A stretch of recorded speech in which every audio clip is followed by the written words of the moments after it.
Você está no canal Eu Estudo a Lição com o pastor Samuel Camilo. Hoje é sexta-feira, dia 25 de outubro de 2024. E faremos um estudo adicional do nosso tema principal da semana, que foi Testemunhas de Jesus como o Messias. O texto que nos acompanhou durante toda a semana é o texto de João, capítulo 3, verso 3, que diz: em verdade, lhes digo, se alguém não nascer de novo, não pode ver o reino de Deus.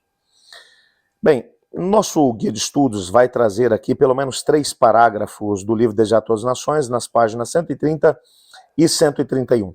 Nós vamos dar uma olhada em cada um desses parágrafos e tirar algumas lições que vão nos ajudar a completar aquilo que estudamos durante a semana. O primeiro parágrafo vai dizer o seguinte: Nicodemos examinou as Escrituras de maneira nova, não para discutir uma teoria, mas a fim de receber a vida eterna. Ao submeter-se à direção do Espírito Santo, começou a ver o reino de Deus. Eu achei fantástico esse texto. Nicodemos, apesar de ser um indivíduo que tinha um conhecimento tremendo a respeito da palavra de Deus. Pensa num indivíduo que era mestre em Israel, que conhecia de cor e salteado os textos de Moisés. Provavelmente ele sabia o Pentateuco de cor. Gênesis, Êxodo, Levítico, Números, Deuteronômio. Não estou dizendo partes dele, mas provavelmente ele sabia tudo de cor. Sabia as interpretações dos fariseus, conhecia cada lei, cada norma. As pessoas, quando tinham dúvidas a respeito da lei de Moisés, vinham até ele para poder receber instrução, orientação. Mas quando ele vai ouvir o assim diz o Senhor, quando ele vai ouvir as palavras de Cristo Jesus, da forma como Jesus as expressava, ele ficou realmente tocado e percebeu que o ensinamento de Jesus era, no mínimo, diferenciado. Ele começa agora a estudar as profecias bíblicas, as Escrituras, não para poder discutir sobre ela, não para poder simplesmente mostrar que ele tinha muito conhecimento a respeito das Escrituras, mas verdadeiramente para poder receber a vida eterna. Ele se submete à direção do Espírito Santo e então começou a ver o reino de Deus. Sabe por que tem muita gente que tem dificuldade de poder ter esse encontro especial com Cristo Jesus? Porque talvez não vai à Bíblia com o coração aberto, como Nicodemos o foi. O Espírito Santo de Deus pode mudar qualquer vida, só tem um tipo de vida que ele não pode, aquela que não se submete a ele. No segundo parágrafo, nos é dito o seguinte: por meio da fé recebemos a graça de Deus, mas a fé não é nosso salvador. Ela não obtém nada. Ela é a mão que se apega a Cristo e se apodera dos seus méritos. O remédio contra o pecado é Jesus. O arrependimento vem de Cristo, tão certamente como o perdão. Tem algumas pessoas que dizem, nós somos salvos pela fé. Não. Nós somos salvos pela graça. A graça provém de Deus. E respondemos como? Através da fé. A fé é a nossa resposta a um ato da parte de Deus. Quem nos salva é Cristo Jesus. Nessa perspectiva, Nicodemos teve dificuldade de poder entender. Quando ele vem até Jesus, ele tem convicções a respeito de quem Jesus é. Ele tem convicções, sim, convicções claras.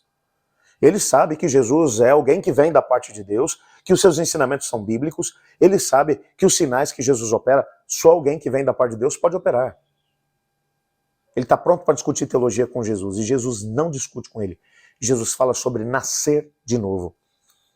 E é só quando ele se submete ao Espírito Santo que o Espírito Santo começa a mostrar para ele a natureza do reino. Isso é fantástico. A obra que o Espírito de Deus quer fazer na nossa vida é uma obra invisível. Nós não podemos vê-la, mas podemos sentir em cada parte do caminho. E no último parágrafo, na página 131, o texto diz assim: todo aquele que tem sido enganado e mordido pela serpente pode olhar e viver. Eis o Cordeiro de Deus que tira o pecado do mundo. A luz que brilha da cruz revela o amor de Deus, mas o amor nos atrai a ele. Se não resistirmos a essa atração, seremos levados ao pé da cruz, em arrependimento pelos pecados que crucificaram o Salvador. Então o Espírito de Deus, por meio da fé, produz uma nova vida. Os pensamentos e desejos são postos em obediência à vontade de Cristo.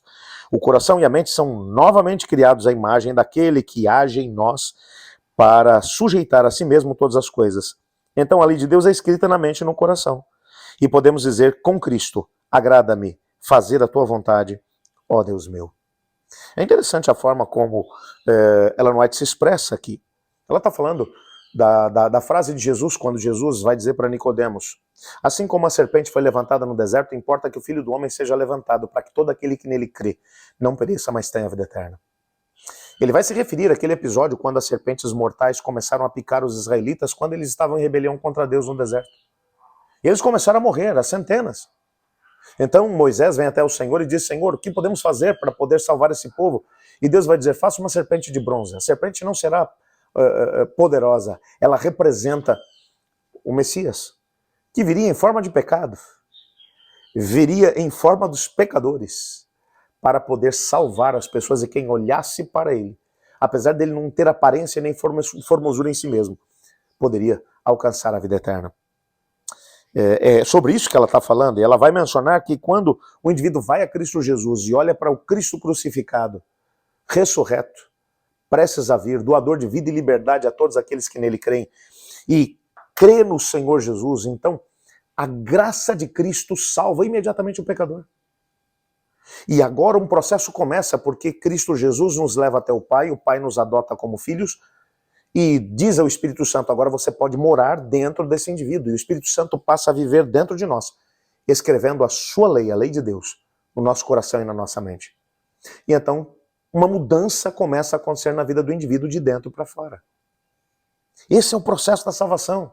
Processo esse que foi revelado a Nicodemos. Nicodemos ainda levou pelo menos 3 anos até poder ter coragem de assumir isso. Mas nesses 3 anos, ele voltou para as Escrituras, voltou a estudá-las. Agora, como uma criança que busca a verdade da parte do Pai. E ele foi tremendamente ensinado pelo Espírito Santo de Deus.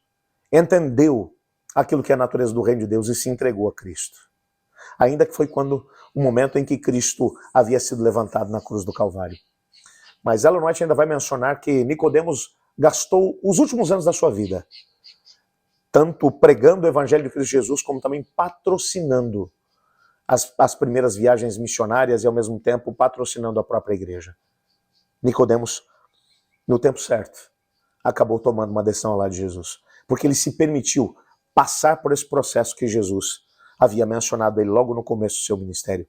Talvez hoje alguém esteja falando comigo aqui, lendo essa lição, estudando essa lição comigo, e tem vivido um momento de incerteza, de dúvidas. Tem medo, receio de se entregar a Jesus. Jesus olha para você e diz: vinde a mim todos que estão cansados e sobrecarregados, eu vos aliviarei. Tomem sobre vocês o meu fardo e aprendam de mim, porque sou manso e humilde de coração, e encontrarão descanso para a sua alma. Jesus te chama a viver isso.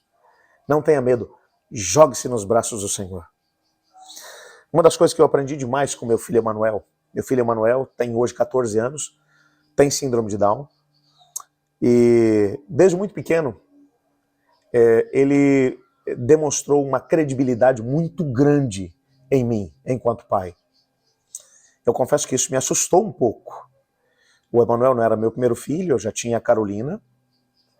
Entretanto, o Emanuel, ele se jogava nos meus braços, literalmente, com uma confiança que sempre me assustou. Eu sabia que eu tinha que ter muito mais cuidado com ele. Eu me lembro de algumas ocasiões em que ele simplesmente estava num lugar mais alto e ele se jogava, com uma certeza absoluta de que eu o seguraria. E quer que eu diga para você uma coisa? Houve vários momentos em que eu cheguei a me machucar enquanto tentava segurá-lo. E ele não podia ver no lugar mais alto, que ele tinha que subir para poder se jogar nos meus braços. Eu me lembro de uma ocasião que ele já estava bem mais velho, já estava ali por volta dos seus 10, 11 anos, quando ele sobe alguns degraus e diz: papai, me segura. Eu segurei, mas dei um mau jeito nas costas, porque ele já era pesado. Mas mesmo assim não fui capaz de poder deixá-lo se machucar. Por quê? Porque como pai, o instinto de pai é de abraçar, de proteger, de cuidar. E eu, cada vez que penso em confiar no Senhor Deus, eu lembro do Emanuel. Como ele ainda hoje confia em mim. E se joga nos meus braços quando ele tem a oportunidade de poder fazê-lo. O Senhor Deus olha para você e para mim e diz: não temas, porque eu sou o teu Deus. Não te assustes. E você precisa apenas confiar no Senhor. Vá a Ele como você está. Jogue-se nos braços dele e experimente a alegria de poder viver uma experiência extraordinária ao lado do Senhor. Deixa eu orar com você. Pai do céu, obrigado por tua palavra, por sabermos que Cristo nos ama. e que somos chamados a confiar nele e a nos entregarmos em suas mãos. Ajuda-nos a viver essa realidade. Pois em nome de Jesus que oramos, amém. Eu estudo a lição, e você?